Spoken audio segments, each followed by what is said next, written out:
El Nacional per a la Recerca i la Innovació, en aquest cas esperat pel món acadèmic, social i empresarial.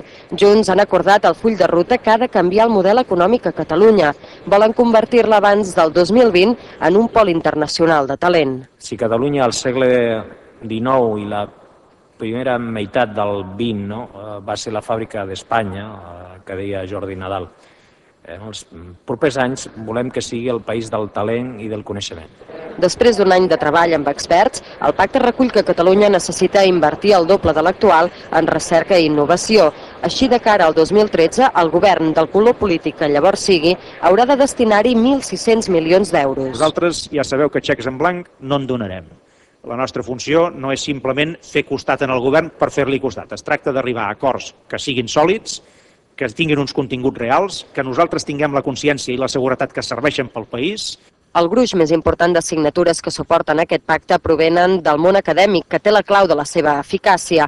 Han de crear talent. De tenir millors professionals, per tant, de ser capaços de captar millor i formar millor el talent que tenim. I, en segon lloc, de fer que la nostra recerca esdevingui innovació amb capacitat de transformar el nostre teixit productiu. Està clar que avui patim una crisi important que, si cap, accentua la necessitat de fer reformes i de fer canvis a les empreses per superar amb èxit aquesta problemàtica. No hi ha d'haver pressa, però tots els signants saben que de la crisi actual, amb tancaments d'empreses i acomiadaments, se'n pot sortir reforçats amb la innovació.